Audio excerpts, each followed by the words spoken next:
First on the list for today is Birds of Prey, which, I mean, not a controversial movie at all. Nah, it's pretty normal. Yeah, me, Moon, and who else was it? Was it Zizo who was with us on the weekend? Or no, it wasn't Zizo. I don't think it was Zizo. It was Dirk. Dirk, yeah.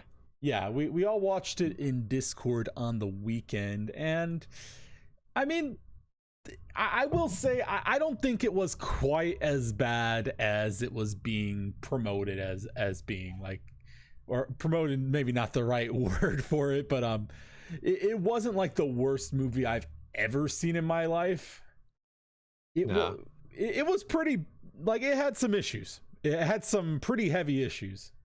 It just wasn't as bad as people were acting. But before we even get to the movie, we can't even get to the movie yet before we deal with the drama around the movie. Because this movie, and this was very much on the intent of the creators of this movie, was very they wanted it to be this way. And I bring you to this article as my proof. Ewan McGregor, also known as Obi-Wan Kenobi, says Birds of Prey will take a true look at misogyny. Ooh boy. Let's see. Birds of Prey star Ewan McGregor discussed how the upcoming DC film will take a real look at misogyny. Next year, Warner Bros. And DC's Birds of Prey will pit the eponymous, I'm gonna say it's eponymous team Eponymous. It's definitely eponymous. That's right. Anyways, team of heroines against Ewan McGregor's Black Mask. While the first official trailer for Birds of Prey revealed that there would be plenty of action, Ewan McGregor told Premiere that the DC film will also take a true look at misogyny. As Ewan McGregor explained, most misogynists in films are often shown committing the worst imaginable acts of violence. However, Birds of Prey will take a look at the everyday misogyny through the dialogue, according to Ewan McGregor. Are you sure? I mean, they might have, like, built some stuff up a little bit on the high side, but there's a lot of, like, okay, before we get too far into the actual analysis of the film, I will say that I feel like the storyline is basically like women complaining about men that have annoyed them in the past, with fight scenes in between, is like the best. Pretty much, yeah. It's like, I feel like that's the way it was written. Like, it was written with somebody who had a chip on their shoulder who just wanted to bitch about men. But anyways, as Ewan McGregor explained, anyways, what interested me in Birds of Prey is that it's a feminist film. It's very finely written. It is in the script a true look on the misogyny, and I think we, the men, need that. We need to be more aware of how we behave with the opposite sex. We need to be taught to change like good little boys. The misogynists in the movies are often extreme. They are raping, they beat women, and it's legitimate to represent people like that because they exist and they are obviously the worst. But in the dialogues of Birds of Prey, there is also an allusion to everyday misogyny, to those things that we say as a man we do not even realize, to mansplaining. Oh God, Ewan. Why? Why did you have to ruin Obi-Wan for me like this? Now it's like I'm just gonna, like, look at Obi-Wan like he's a huge cuckler. And I look at this and they say that, oh, it's just subtle everyday misogyny that you may not even know. Like, every depiction of men. I can't think of any everyday misogyny that's in the movie that's not, like, completely overblown. Exactly. Not only is it not realistic to what happens in real life, where it's like the people doing this would get in trouble with their workplace because it would be a huge fucking problem, but it's like there's nothing that's subtle here. They beat you over the head, and we'll get into detail with it a little bit later because we are going to discuss the film in depth. But yeah, no, shut up, Obi-Wan. There's a reason Anakin left you. Hi, Lance. Let's see. Why you gotta do this to Ewan McGregor? I thought he was cool. Man, you know what? They didn't even do it to him. Apparently, he wanted it. He had the domination ready. He's like, please take me, Harley Quinn. I need this. The next words. All this is in the script in a very subtle way. Are you sure? Did he read the script? I don't know. I hope that he didn't, because then if he did, I'm gonna have trouble believing in his ability to just use basic reading comprehension. But he found it brilliant. Are you excited to see Birds of Prey explore this comic? How do you think Ewan McGregor will do in the role of the Black Mask? So blah blah blah. Let's see. Full deals. Okay. Director. Great. This is yeah, just general info about the movie after that point. Okay. I need to look up Black Mask because I don't know who the fuck that is. Black Masks. I don't know who the character is. I mean, I know that's who Ewan was playing, but he was a character technically. So, oh my god, we got a lot to talk about with this movie. I'm going to give you guys a light story synopsis just so you can sort of follow along with our critique of the film. So, basically, let's see. How does it start out? Harley wants an egg sandwich, and she is very upset because she just left the Joker because he never realized that she was the best thing that ever happened to him. And that's pretty much it. Like, they don't really go into detail with that. So she leaves him. Everyone wants to kill her slowly because they realize she's no longer with them. And apparently they just want to kill her because Harley's a big deal, I guess. They don't really... I think she, like, just was an asshole to, like, all of them. And they're like, you fucking bitch. Yeah, that seems to be how it's presented. Or in one case, somebody wanted to kill her because, and I quote, has a vagina. She has a vagina, and God knows those damn men, they see that vagina and they get so mad. So, anyways, everyone's after her, blah blah blah. She's worried about that, obviously. And there's this little girl who steals a diamond, which is supposed to give like a key to like some safety deposit box that gives you a fuckload of money. Anyways, the little girl eats the diamond, and then Harley has to protect her from all the mercenaries that the Kingpin, which is Black Mask, is sending after her. Fighting.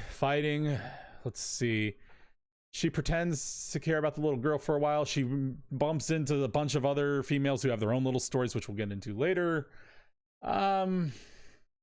Pretty much just fights until eventually Black Mask dies.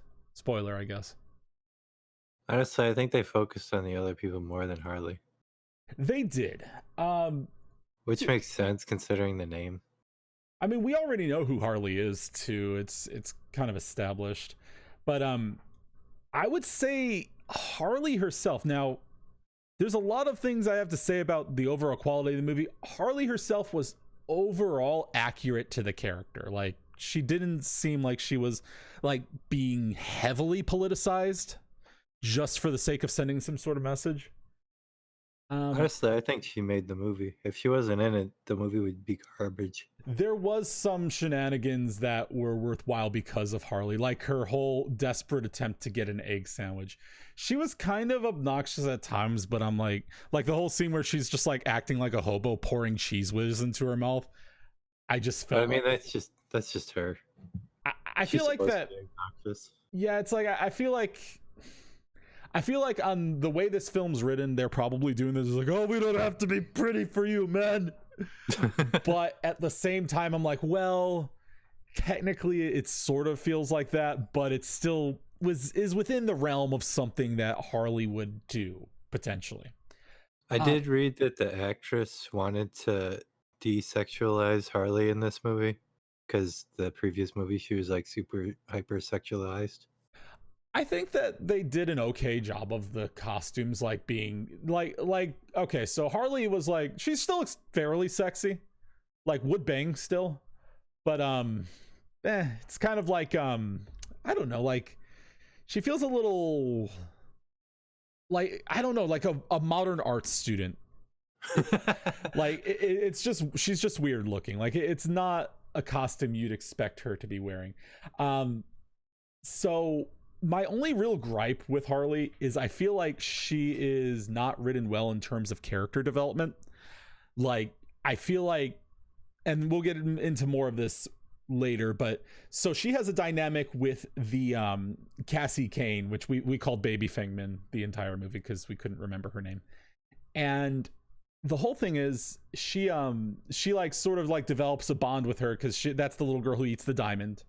And she has to look out for her to try to get the diamond from her. But obviously she like sort of starts to bond with her a little bit. You're like, oh, that's nice. She's developing a more homely side, shall we say. And the thing is, later on in the movie, she kind of backstabs her for the purpose of like just self-preservation. And it kind of like, for me, it like undermines any kind of progression she had as a character. So she's very much a flat character. Although they did make it obvious that she wasn't okay with what she was doing. Did they? Like before? Because I mean, the only time that, from what I recall, was when they when she ultimately, because in the end she does go back after and try to save Cassie from Black Mask, but at the same time, at that point, it was like, well, she had gone through the process of trying to get the diamond out of her. They still wanted to kill her.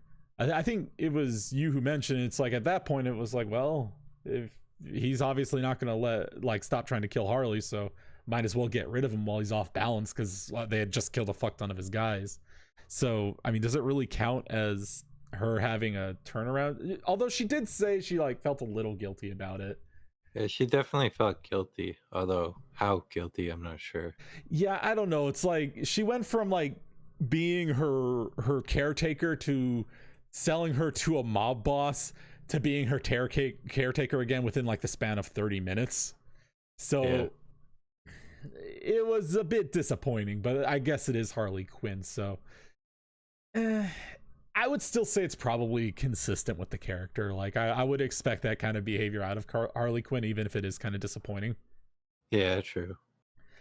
Let's see. Next we have Black Canary. Black Canary wasn't really good in this movie. She was okay. I'd rate her like third or fourth, maybe. I don't know. It's like Black Canary, she just like, okay, so she just randomly can beat people up. Her mom was a superhero. It's never really clarified as to if she actually got taught anything or if she's just randomly super strong. But yeah, she beats up like giant motherfuckers all day. And she has the scream ability, which like it's basically Sindel from Mortal Kombat. I think you said that. Pretty much, yeah. Yeah, it's, I don't know. She felt like she didn't need to be in the movie. Like she didn't have any kind of character arc or any kind of character at all outside of just like mildly disgruntled individual who got stuck working for the mob boss. See, the thing is, in the original Birds of Prey, she's like one of the original characters. It's so like her and Batgirl, like the original Batgirl. I see. So she kind of has to be in it. Yeah. I don't know. It feels like it almost feels like they didn't want her in there. Like they didn't like put any time into really giving her much of a story. Her thing is she hates cops because they fucked over her mom, and she's just kind of just in a bad mood all the time. That's really all it is. Let's see. Do you have anything more to add to Black Canary? No, I think you pretty much hit it on the nail. Like they just didn't do a good job with her at all. Now, conversely, and this is the thing, I say that Birds of Prey is like very much a mediocre film, but it's mediocre in an interesting way in that it has a lot of really bad points, but it has some really good points. Huntress is the best character in this goddamn movie. Definitely. She is like best girl by far. Okay, so first off, she's the only character that, well, they all have rationalization for them to be strong, but she has the bet. Like they bother to tell us why she is super strong. They tell us her story from the beginning about how she basically got raised as an assassin because her family was executed by the mob, blah blah blah, whatever. But not only does she seem like she actually fits like for a good reason to be that strong, but also she's never involved with the politicization angle, like the whiny jokes about how all men are bad or how all women must upstage all men. She just kind of doesn't give a fuck. She's there to like do her mission, and that's pretty much it. She does not care. Yeah, I don't think she had a single scene where there was some political bullshit going on. That, and she's also kind of adorable. Like I know it's weird because she's, I'm just talking about how she's this assassin, but she's socially awkward. And there's this bit throughout the entire film, where she's like trying to introduce her because they keep calling her the crossbow killer because she uses a crossbow on everyone, and she like keeps like working it up. You see her practicing it in the mirror. She's like, "Who am I? I'm the," and then she always gets cut off. Even when she's practicing it in the mirror, it cuts her off. And it's just like it's the funniest thing because you're like, come on, let her do it, and no one will let her do it the whole fucking movie. I think she gets it at the end, doesn't she? Yeah. Okay, good. Eventually. She has the best character arc just by that merit alone. She also actually accomplishes her mission. She gets everyone on her hit list. That's true. She is a successful, strong woman who is not obnoxious. Now we have the cop girl, Renee Montoya. Or the character that shouldn't even be in this movie Why? because she's not Birds of Prey at all. She's okay. Like, why is she? Okay, you know what? I know why she's there. I guarantee you. Complaining about men. The writers are like, we need a character that will facilitate us complaining about men. Pretty much, yeah. Like her original backstory had her like leave because she was a lesbian and there was corruption in the police academy or some bullshit. And they were like making fun of her or something. So they took that and then just ran with that for like the majority of the movie. It was like, from what I understand, yeah, I think you mentioned it just now. She was a lesbian and something happened, but in this one, it's just like, what if men were just really obnoxious to her all the time? And I'm going to get into that in a little bit because when we start covering the politicization, because there's a lot of it, we will discuss Renee Montoya and her very, very dark view of the world. Like, I struggle to believe that this kind of place exists anywhere because I'm like, if men acted this way towards her, they would have an HR rep so far up their ass halfway through their first sentence that they wouldn't know what they were doing. It's kind of insane. That, I mean, to be fair, it's canon that Gotham police are corrupt as fuck. Okay, so maybe within that universe. But then again, this movie is about taking a look at everyday misogyny. So obviously it's meant to be a mirror of what is real. and you know what this makes me think of is, it's like, do these people, these people who lead towards the feminist side of things, or I guess you could say the more modern feminists, because I mean, no one's against like first, second wave feminism where it's like, hey, give women basic human rights. Nobody's against that. Like the whole thing where it's like, oh, you're a feminist if you believe in equality. It's like, I mean, not if you believe in yes, but it's like not what you're doing. I think that the disagreement about whether somebody is feminist or not comes from when we think something is fair or not. As in, I think you're treated equally, you don't. And that's kind of, I guess, where the goalpost really is. Like, many modern feminists seem like they want to be treated better than men, not equal to be men. So in that regard, it's like everyone thinks that she should be treated equal, but I'm like, do feminists really think that this is how the real world is?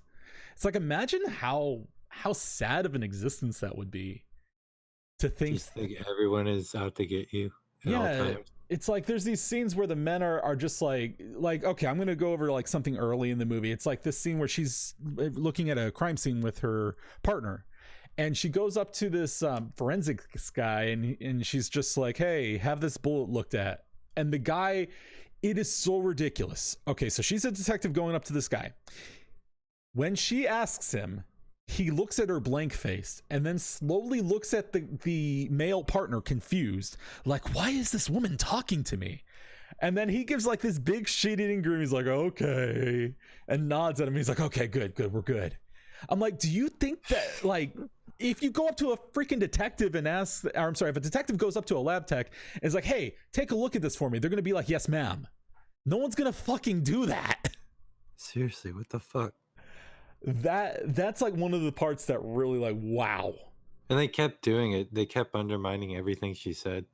It's like, I feel like on one hand, I don't think the writers believe this is real. I don't. I really want to believe that they don't have this ridiculously twisted view of reality. What I think is they wanted to give, like I feel like I said, this movie was made to bitch. And in that regard, I feel like they're basically going, they're trying to like get a negative "am I right" factor, like, oh, these men are so, but they're basically trying to get like everyone a hate boner, even though it's supposed to be majority women.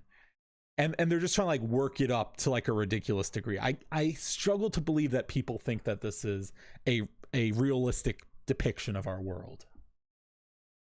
Yeah, I do wonder if they like overplayed it on purpose.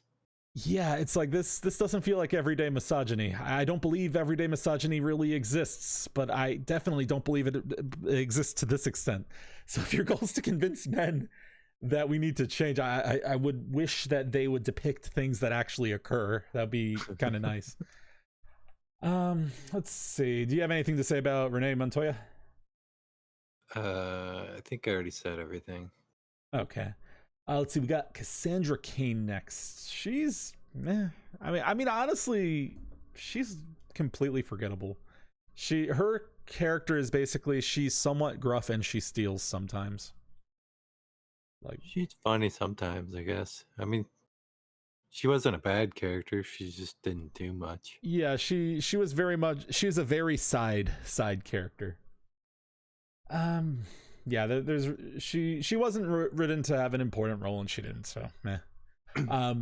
Let's see. Black Mask, he was basically just a generic mentally unstable rich guy. That's about it. Is it just me, or did everything about Black Mask just was extremely forgettable and should have just been removed from the whole movie? So similar to Renee Montoya, I can't help but feel like it's them using him to tell the story they want to tell, which is again evil toxic white male in this case. Because it's like, let's see, what are his actions? He gets a girl raped, or we think she's raped. It's off screen, so we're gonna assume. He brutally murders people and just like fucks with them before he kills them. He's kind of just like brutalizes people and does evil shit the whole movie. I mean, it's, Although that's what Black Mask apparently does in the comics too. He's just a sadistic asshole. okay, so we'll say that he's, well, I'll say that he's probably convenient for what they want to tell, but it's not outside of the character, so meh. It's passable. Yeah, oh, and his other primary trait is he wants diamond. It's his. He get mad when he no get. Why I know get Diamond. Also, he wants to kill Harley because Oh yes, yes. Stuff. So the way that Harley or this movie introduces characters, well, specifically in the context of Harley, is she lists their name. Sometimes she lists something about them, but the main thing is reason why they want to kill her. And when you introduce Black Mask, it cycles through a bunch of things really rapidly, and then it sort of pauses, and it's like has a vagina, which again is like telling me, okay, this is toxic male boy. And then the part where they really hammer it home, voted for Bernie. I missed that. Like it actually said that. Yeah, it said voted for Bernie. So I can't help but think that's what I'm talking about. They wanted this type of character. They're just like, look at this toxic white male Trump supporter. I'm just, it's just like they have this laundry list of things that they want to bitch about, and that's all this movie is like facilitating for them. Let's see. Any side characters? I mean, they weren't really notable. Anything on the side characters? They were just a bunch of like shitty people for the most part. That's all I have to talk about for the characters. What, you got anything more to Edmund? Yeah, they completely deleted a character that is like the main character of Birds of Prey, Did which they? is the original Batgirl. And I think they did it because she was paralyzed from the waist down, so she couldn't really fight. So she was the Oracle or whatever. So I think they replaced her with Harley because she ends up training Cassandra to be the next Batgirl. I had no idea about that. You see, I guess you were doing some research on the side. Yeah, I wanted to look into the original Birds of Prey. It's supposed to be Batgirl, Black Canary, and then later they added Huntress. Okay. The So- cop lady was never in Birds of Prey. Like, what was she even in? She was in like some early comics, some early Batman comics. Oh, that's strange. She's a very obscure character that they just brought out because of like the feminist angle. Oh my god, this movie, it's like it's trying so hard to be like, look at how horrible you are, men. But I'm like, but nope, nobody does that though. And it's like when they do that, they're like ripped out of their job by their ear and thrown out into the street. And pretty much yeah. it's like, this is not a publicly accepted thing. Like, you'll get Me Too'd for far less than a lot of these guys do. Anyways, as far as the characters, you got any more? I think that's it. Wait. Yeah. As far as I'm just pretty sure that they replaced Batgirl with Harley. Like Harley was supposed to take Batgirl's place. It makes sense because I mean Harley's probably easier to depict as the strong female lead that they no doubt want. Especially since Batgirl was paralyzed from the waist down. Precisely. They can't have handicapped people in Hollywood for some reason. Not to mention, Harley is a sassy lady who left her man because she don't need no negativity in her life. But they had to make a sequel to Suicide Squad, the movie that everyone fucking hates. It's like, yeah, that was the movie with the Joker that everyone wanted a sequel to. Surely it was Suicide Squad. Yeah, not Joker.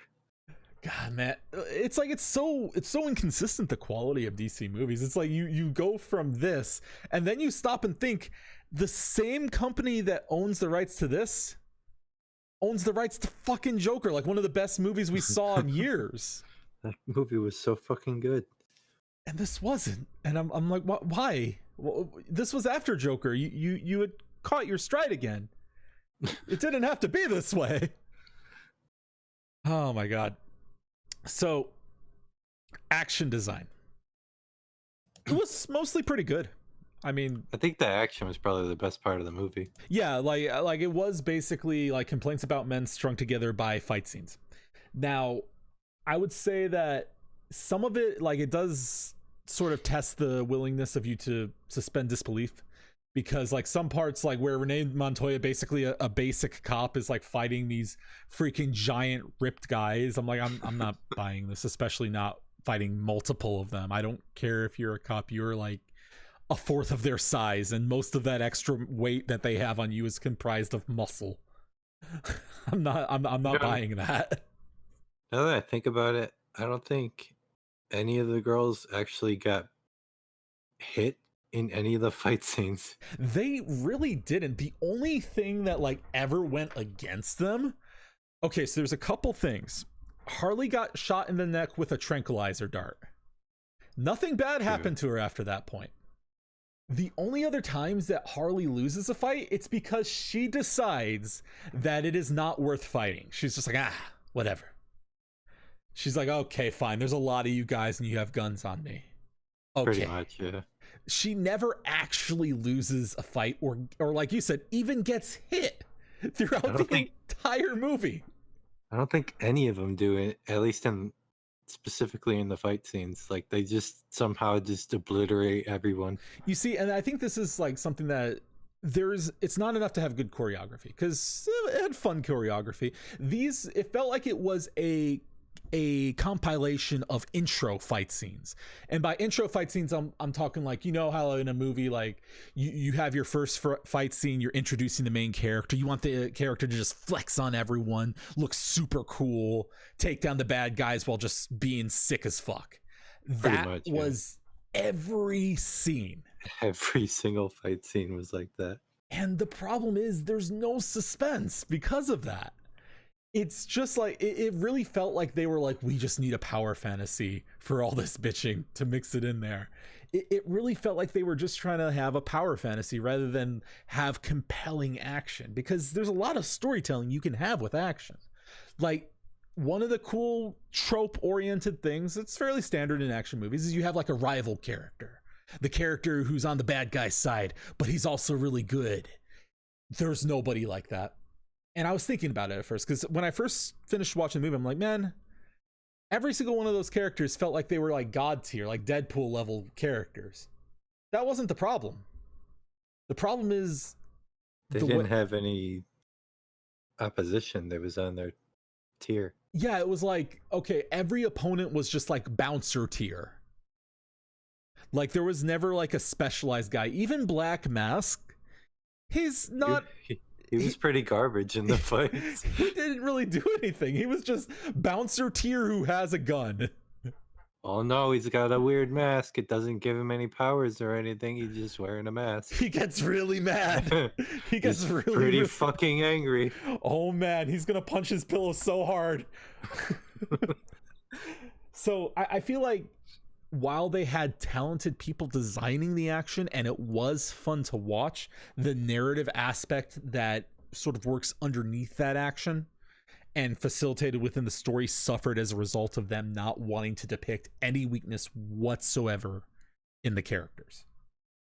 If you think about the Dark Knight movies, Batman gets his ass beat a ton of times. Yeah, it's like Batman, when he's fighting fucking Qui-Gon Jinn on that train, he's getting fucked up.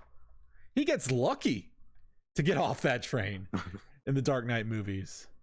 What's his name? Ra's al Ghul. I think of him as Qui-Gon. I just always think Qui-Gon. I forget his actual name. Look, he's Qui-Gon to me. Just like you and McGregor, I'm like, it feels awkward saying that. I'm like, he's fucking Obi-Wan. What are you talking about? What's up with fucking Batman universe having just Jedis everywhere? I don't know. Maybe that's the sequel to Star Wars that we really wanted all along. Like they all the next movie is gonna have the guy that plays Anakin. Is it really? No, I just made that God damn it. I fucking buy it.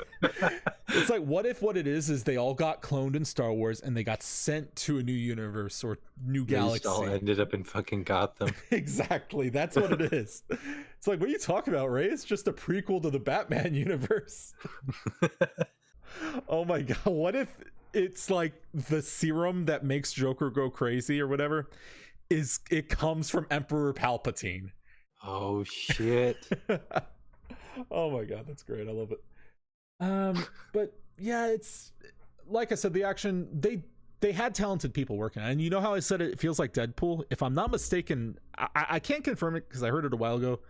I think they had some of the Deadpool people working on it. Because it feels like very Deadpool in some segments, like how she be swagging on people. I gotta look that up. They might have. Music wise, it had music. I mean it was. I liked the Black Betty scene. That was great. Black Betty But scene. that's just because they were in like the warehouse and Harley was beating the shit out of dudes while Black Betty was playing. I don't know the name of any kind of bands because I'm very culturally unaware. It's a song.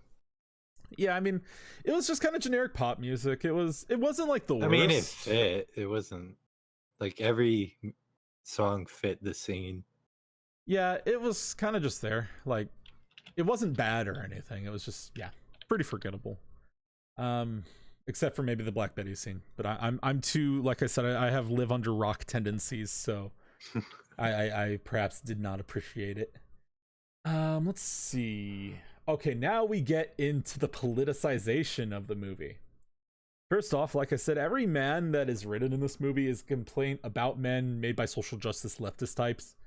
And pretty much that and just generic feminist women. Nothing more. Like, name me one character. No, there is one character. One character who is not that. I have undermined my own point while saying it. Do you know who that is, Moon? Wait, hang on. What? Were you researching the action Sorry, design? I was reading something. No, I was just saying there's one character in one man in this movie that is not a complaint about men, and that is Sal. Sal, yes, definitely. Sal is a god. Sal has no lines in the movie because a good man is not seen or heard, but we'll forgive him for being seen because he provides Harley with food. That's pretty much it. He just makes her a sandwich. Every other man in this movie is legit just made to bitch about men. Like, he is a silent man that makes sandwiches. It's like, why can't men know their place in the kitchen and make a sandwich for me? Exactly. Okay, now the intro for her cop and the what do you call it? What's her name? Romero or whatever. Oh, fuck, I forgot her name already. I just scrolled down a little bit. Renee Montoya. There we go. I keep forgetting her name because she's so forgettable. She is. She's so bad. I just want her deleted. Every scene that she's in and that Black Mask is in, I just was like fucking almost fell asleep. It was so boring. Black Mask, I don't know. Black Mask isn't. I don't think he's as boring as her, but yeah, he's not necessarily exciting all the time either. But okay, so the intro for the cop. I was rewatching this because I forgot something and I wanted to go back and look at it so I could take it down for notes for the show. And the intro for the cop partner is so much worse than I originally saw it. Like I was like, oh, okay, whatever. You kind of go into this movie expecting to roll your eyes a little. So I'm like, eh. So the intro for the cop. Her partner is this idiot who is wrong about everything he says. He's like, oh, it looks like a gang. She's like, no, guess what? You're wrong. And she asked the forensic guy for help, and I told you he like stands still and just looks at her, and he's like, I ain't fucking helping you until the male cop okays it. But then she's like analyzing the crime scene, and he's like offering his opinion on it, and she's like, hey, I'm trying to do my job, if you don't mind. Like, basically, fuck off, bitch, is what she gives him. Let's see. Oh, and by the way, during this intro, we have a overarching narrator, which is Harley, telling you that she was this hotshot detective who was always good at everything, and she solved a big case, but her male partner took credit for it. Another man taking credit for a woman's worth. It's like there are like 3 or 4 separate complaints about generic things that they are putting on men within the context of like the first couple minutes of seeing her. Let's see, what other politicization aspects do we do? Oh, all the cops are, of course, excessively dismissive and insulting the cop lady because she's a female. It's crazy. Like every time she talks to anyone, they're always like laughing at her or just like ignoring her. The police chief is the same way. It's just all this big well, the police chief isn't as ignoring, but he's like the male cop's like kind of against her, and he's just like automatically sides with the partner. That it's not like some big, like they were talking about like the diamond at one point, and she's like, oh no, I've been looking into this, and he's like, oh man, I'm not going after this. It was so stupid. You got no proof. Well then, I guess we shouldn't follow that lead. It's like, you don't have evidence when you're asking to go look for evidence? Wow. Fucking dumb. You fucking suck. Worst cop ever. It's like, it's not like there's such things as hunches where people like figure things out a little bit at a time. But okay. So yeah, it's just kind of what a detective is. Yeah, it's kind of... everyone is written to be like super shitty to her, like to a crazy extent. There's also like multiple rape attempts in the movie. Like I don't know if it's like they had a dom fetish or something, or if they just wanted to depict all men as rapists. Because let's see, somebody tries to rape Harley. The girl in the nightclub, like all she's doing is laughing, and Ewan McGregor freaks the fuck out at her, has her friend cut off her dress and have her on the table, and you don't really see what happens, but it seems very strongly conveyed that she is likely raped. It's like they really like try to hammer home the evil toxic maleness of this movie. I'm pretty sure there's a couple of other moments where there was threats of rape. Were there? I feel like there probably were, but I can't recall them offhand. I remember that one weird guy with like the scars on his face was saying he was gonna rape somebody, but I can't even remember who it was. Did he? Might have been Black Canary. I mean, look, we can just assume multiple rape attempts. We know there's multiple. The number cannot be counted. It is not possible. Let's see. And then I already went over this, the whole thing where he wants her dead because she voted for Bernie and has a vagina. Oh, and then there's this great moment. And I say great moment somewhat insincerely. It's a great moment as in it's a great conversation starter. Cassandra Cain has a line where she talks about how she steals from stupid white people. Oh yeah. And it's like, this just feels like that whole thing where they like reinforce it's like, it's okay to be racist to white people because racism, as newly defined by bullshit artists, is prejudice plus power. So it's like, just imagine that. Imagine if Cassie Cain was white, and imagine she's talking about how she always has fun stealing from stupid black people. Imagine the fucking outrage. And it's like, yeah, it's a common thing to be like, oh, well, what if you flip the script? Well, it's completely logically consistent at the same time, though. It's like, this is, it doesn't bother me because I don't make a big deal about like stupid things like that. It's like, it's obnoxious, but you kind of learn to roll your eyes about it because they do it every 5 seconds. But at the same time, it's like, there's such a logical inconsistency there. It really is obnoxious that they think, oh, it's perfectly okay to do this, but if they did that shit in reverse, like I'm saying, everyone who touched that film would have their lives ruined. Definitely. It is so crazy that they're just like really trying to like lay it on thick. Like the double standards are ridiculous. Yeah. Let's see. My overall opinion of the plot, it was really disjointed for a long time. Like they were flashing forward and back for a while, and it's like it's all over the place. Like at one, like towards the beginning, I was really confused at what the fuck was going on, what the point was to anything. I was like, okay, I know people want to kill Harley, and then Black Mask is just being him. Like he's doing whatever the fuck he wants. I don't know. I feel like what they did is they wanted to tell the story disjointed so they could pack in fight scenes fast enough, because they didn't have faith that the audience would like stay interested. So they're like, okay, there's a little bit of plot here. Okay, let's get some more action here. Come on. Well, that's good because I wasn't interested in anything that wasn't Harley or fight scenes. Pretty much. Well, Harley, Huntress, and fight scenes were the Huntress. highlights. When Huntress finally showed up, then I need a Huntress movie. Like I would be down for that. Apparently she's in Arrow, but it's a different actress. Then she doesn't count. She's a fake Huntress. Let's see. So I mean, besides that, like I've already covered, it's just a lot of nagging. Fights never really evolved beyond just like flexing on how strong all the characters were. Characters weren't really well written, didn't really have any real development outside of Huntress that kind of had like prequel development, and she sort of lightened up towards the end of the movie, which was also like heightened her adorability factor times a million.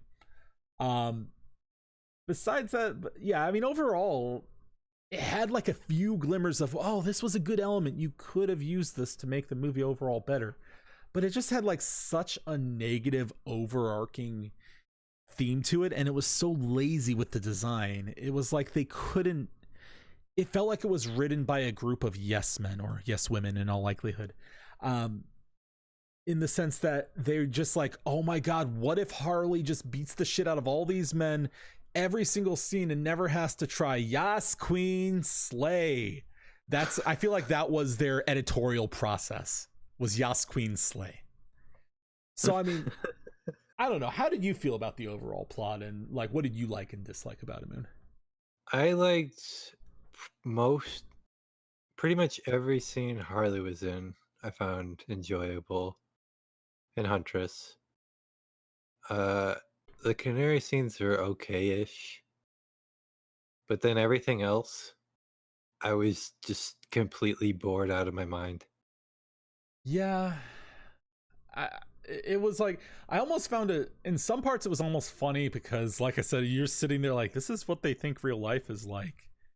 Yeah. Oh, we lost our connection to our DVD lobby. I guess we sat around for too long. Well, I'm going to remake it real quick.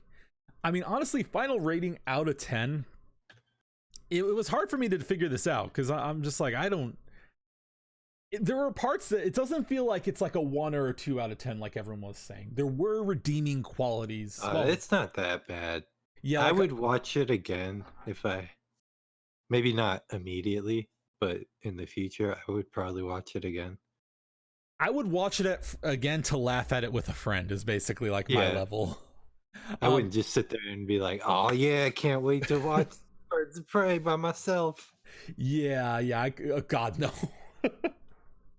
Unless I was like watching all the DC movies in chronological order or some shit. Also, a side note, I really want to mention how funny it is in the very beginning, where it's like she's just living like the very basicest, like upset single woman life who hates men, where she's just like being a slob, cutting her hair, getting an animal, and just being hyper aggressive, drinking, being fucking crazy.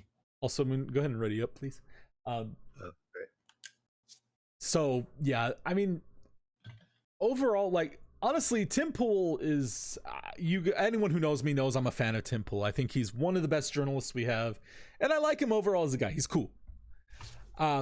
He's in the camp of people who think it's the worst movie ever made. Like, not literally, but very close to it. 1 out of 10 group.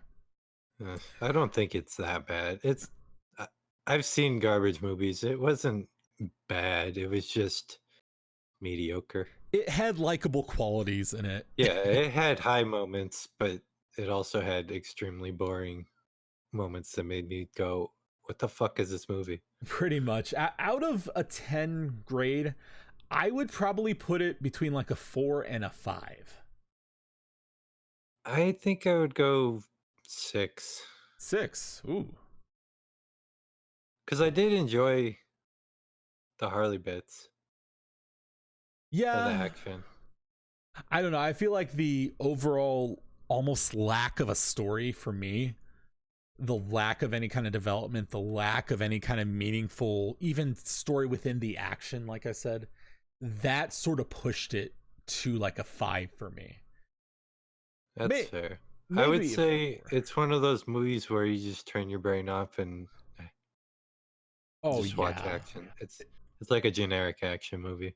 It's like a generic action movie if you just like every little detail outside of the action, and even within the action in many places, is obnoxious. Pretty much. That's really how it is. So, I will say it's fun to watch with your friends, if only for the purpose of laughing at how ridiculous the portrayal of reality is. Hey, Perlanders, how you doing today? We just finished covering Birds of Prey, which I'll probably clip and put up on YouTube. But my God, have you seen it, Par? It's like me and Moon says it's a 6. I say it's about a 5 out of 10, of course. It wasn't as bad as everyone acted. It had some fun and redeeming qualities, but it had a lot of cringe-inducing, obnoxious bullshit. And like, I can't help but keep coming back to it. Ewan McGregor's like, oh, it's a look at everyday misogyny. While it's like, it's very subtle. I was amazed at the writing. I'm trying to think of any scene where it was subtle everyday misogyny and not like, hey, so this guy just fucking hates women. I don't know if like what overt misogyny would be. Like, would it be like a red alert noise that comes on, be like, well, I'll ask somebody else who probably has a bit more of an informed opinion. It's like, attention everyone, alert. This guy is a misogynist. Yeah, it's like, is that overt misogyny? What counts as overt misogyny to Ewan McGregor? Does he know what subtlety is? Also, I don't think he's very good at being a villain. Yeah, I mean, let's look. I don't know much about Ewan McGregor outside of Star Wars. That's true. I've only seen him in Star Wars, so that's what I'm judging him on. He's really good as Obi-Wan. Yeah, he's fantastic. He probably makes the prequel trilogy. Like, he's the best part of it. I have to wonder, how hard of a role is Obi-Wan to play, really? That's fair. How much acting range does that take? Let's see. Is a solid actor. Is he? Well, I know you're a film buff, so I'll defer to your authority in that matter. Is there another good Ewan McGregor? Is it Ewan or Ewan? I think it's Ewan. Yeah. Is there like a good movie that's not Star Wars? Yeah, because it's like Star Wars. I feel like he never has any range in anything. It's like he's always just the very mature, wise senpai with an accent. Pretty much. And then a little bit later, he has like one like really angry scene with Anakin at the end, and that's pretty much all. Okay, Par is gonna say something crazy. Par, I need you to calm down. Man. Outside of Star Wars, Hayden Christensen is a solid actor too. You know, I mean, he wasn't that bad in Star Wars. Yeah, I don't feel like he was outside of maybe episode 2. He was really episode fucking 2 awkward. Is really fucking creepy. Goddamn. Like, rewatching that, I was just like, dude, Anakin, chill. What the fuck? While it's not related to Birds of Prey, it is sort of in the same vein. I remember seeing this article written by a woman who's like, what if we rewrote Anakin as an incel in episode 2? And he turns to the dark side enraged because this his whole life he's been told he's a prodigy and he deserves the best of everything. But Padme turns him down. What the fuck? Like, you really wanted to degrade Anakin that much? At least the guy had good intentions. You want to just turn him into a salty bitch. I mean, she should have turned him down because I don't get their dynamic at all. It's really weird. He's like the little baby, and she's like, "Oh, I'm gonna marry you someday. You're gonna have kids." It's really odd because it's like episode 1, he's a freaking toddler, and she's still like a relatively full-grown adult.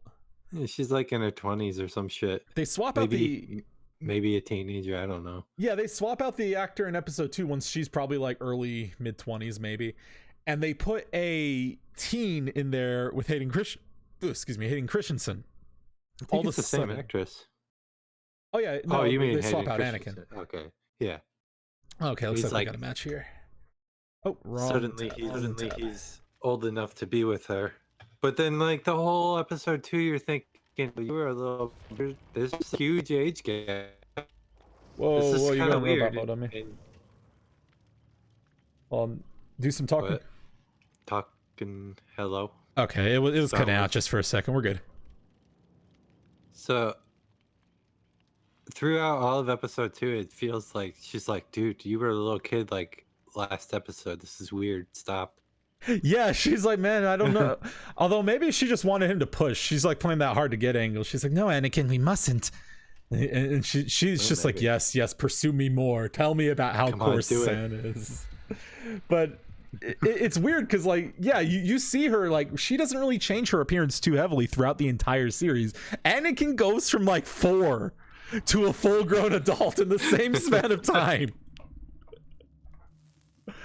We're just like, this is okay. This is okay. It's so fucking weird. I don't get that dynamic.